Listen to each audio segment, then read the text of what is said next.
नमस्कार मित्रों, मैं पुनः आज आपके सामने अपनी उपस्थिति दर्ज करा रहा हूँ।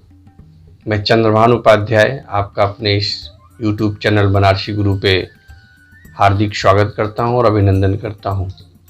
और आज का जो हमारा सब विषय है वह है धनतेरस। मैं धनतेरस के बारे में जितना जानता हूँ कुछ बातें आपको बताऊँगा। उसको समझने के लिए आप वीडियो को पूरा देखें। आप एक बार पूरा देखें, अच्छा लगे तो लाइक करें, शेयर करें, सब्सक्राइब करें और दोस्तों में भी अपने बताएं। तो मित्रों, आज का जो हमारा विषय है वह है धनतेरस। आप सभी लोग समुद्र मंथन के बारे में जरूर जानते होंगे। मंदराचल पर्वत और बासुकीनाथ दोनों को मिलाकर के देवता और दानवों ने समुद्र मंथन किया था। मंदराचल पर्वत का मथनी बनाया गया और बासुकी जो नाग थे, नाग बासुकी जो थे, उनको रस्सी बनाया गया। रस्सी के रूप में उनको लपेटा गया और निरंतर कई सालों तक जो है समुद्र की अतल गहराइयों में मंथन होता रहा। एक तरफ देवता थे और दूसरी तरफ दानव थे। तो कई सालों के मंथन के उपरांत जो है अनेक प्रकार के रत्न निकले। क्रमशः निकलते गए। उसी में 13 सालों के बाद कार्तिक मास के कृष्ण पक्ष में त्रयोदशी के दिन भगवान धन्वंतरी अमृत कलश लेकर के निकले, जो 14वें रत्न के रूप में था, जिसके लिए देवता और दानव दोनों मिलकर के जो है समुद्र का मंथन कर रहे थे। उस अमृत कलश को देखते ही देवता और दानव रस्सी वस्सी छोड़ करके युद्ध करने लगे। क्यों?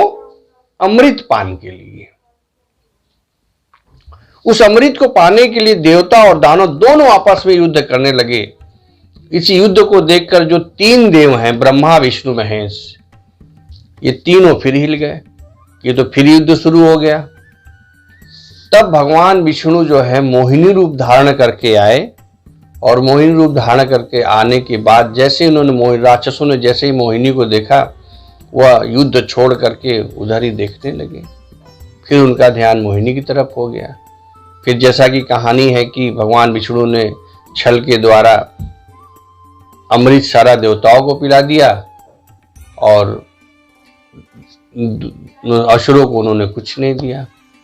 हालांकि उसमें भी राहु और केतु ने थोड़ा अमृत पी लिया, लेकिन भगवान विष्णु की नजर उन पर चली गई और उन्होंने सुदर्शन चक्र से उनका गला, मतलब कंठ से नीचे जाने से पहले ही उन्होंने उस अमृत को रोक दिया।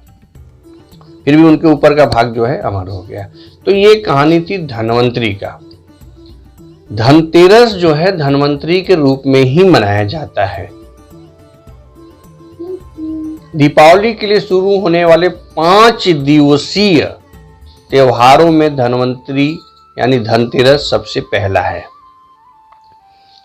सबसे पहला धनतेरस, फिर दूसरा रूप चतुर्दशी जिसे हम नरक चतुर्दशी के रूप में भी जानते हैं, तीसरा दीपावली, चौथा गोवर्धन पूजा और 5वां बताइए भैया दूज।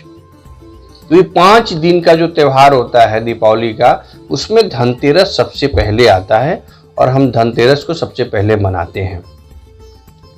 इस बार यह धनतेरस 2020 में 13 नवंबर को पड़ रहा है। हालांकि 12 नवंबर को रात्रिकालीन रात के समय में धनतेरस का जो तिथि है त्रयोदशी, वो लग तो जा रहा है, लेकिन क्योंकि हमारे हिंदू परंपरा में उदया तिथि के रूप में माना जाता है, यानी सूर्य भगवान जिस उदय तिथि में उदय होते हैं उस तिथि को हम मानते हैं। तो उसके अनुसार इस बार जो है अपना तिथि जो पड़ रहा है धनतेरस का, वो पड़ रहा 13 तारीख को। धनतेरस के दिन हम भगवान कुबेर और माँ लक्ष्मी का पूजन करते हैं। आधारतः वस्तुतः हम इन्हीं दोनों का जो है पूजन करते हैं। कहा जाता है कि धनतेरस के दिन पूजा उपासना से जीवन में सुख, समृद्धि, ऐश्वर्य, निरोगता और अच्छी सेहत की प्राप्ति होती है। धनतेरस पर खरीदारी करने की भी परंपरा है। बहुत सारे लोग अपने अनुसार, अपनी शक्ति के अनुसार खरीदारी भी करते हैं। सोना, चांदी, बर्तन, गाड़ी, जमीन, जिसकी जैसी आवश्यकता होती है और जो जिस लायक है उस अनुसार कुछ न कुछ छोटा या बड़ा जरूर खरीदता है। ऐसा माना जाता है कि धनवंतरी यानी धनतेरस दिन खरीदारी करने से उसमें 13 गुना वृद्धि होता है, यानी वो चीज 13 गुना बढ़ता है, ऐसा माना जाता है। ऐसा परंपरा है, ऐसा पुराणों में, वेदों में ऐसा कहा गया है कि उस दिन कोई सामान खरीदने से उसमें 13 गुना की वृद्धि होती है। उसी दिन हम लक्ष्मी गणेश की मूर्ति भी खरीदते हैं।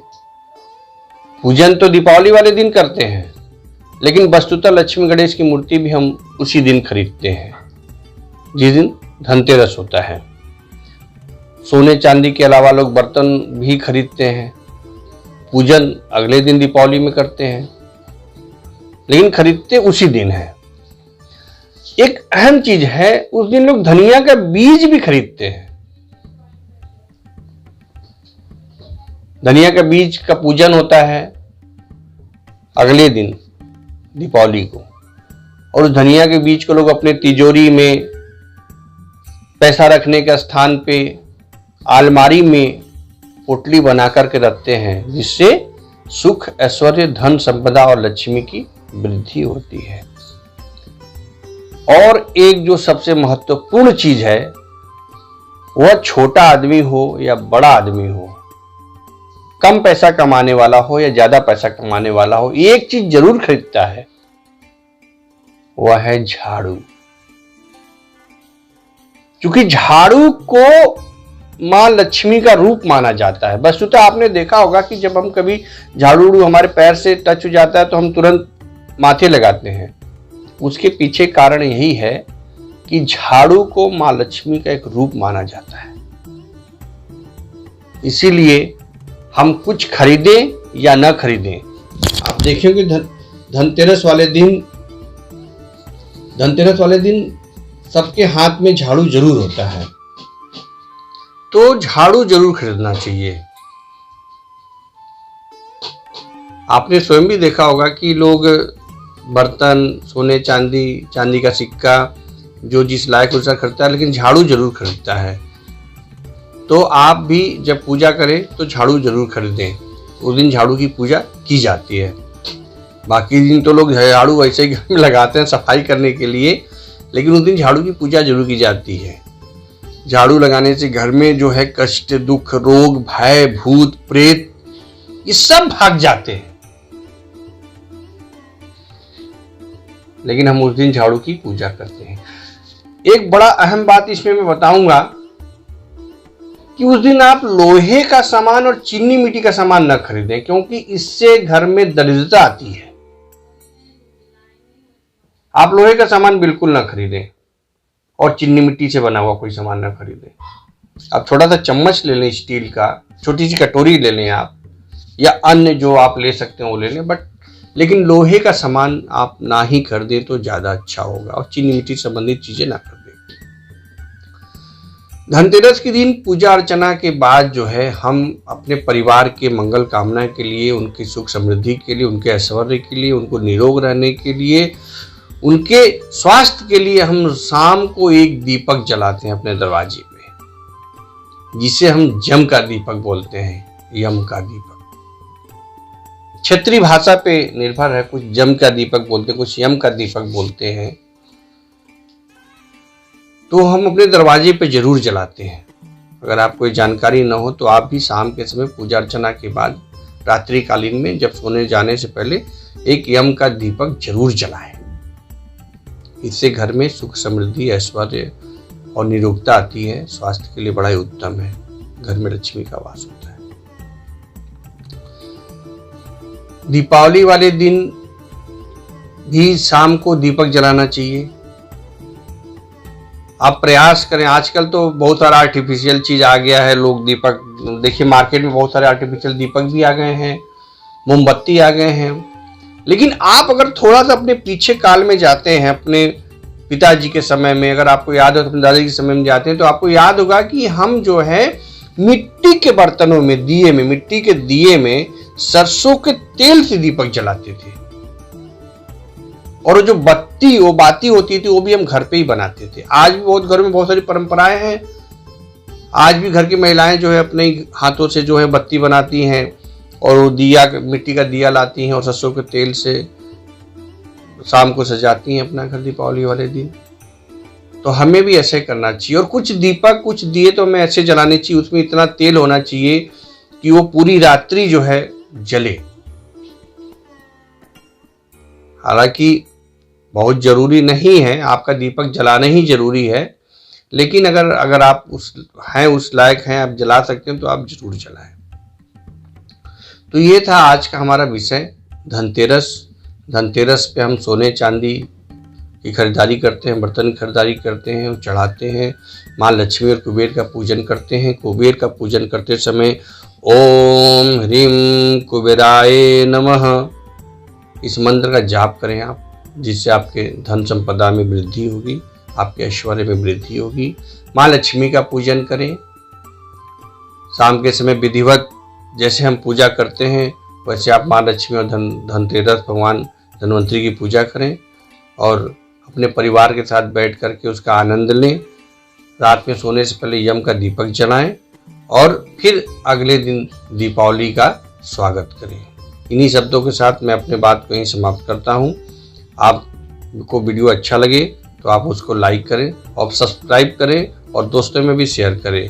पुनः आपसे मुलाकात होगी नए सब विषय दीपावली के साथ, कि हम दीपावली क्यों मनाते हैं, कब मनाते हैं और दीपावली मनाने के पीछे क्या कारण है। तब तक के लिए नमस्कार।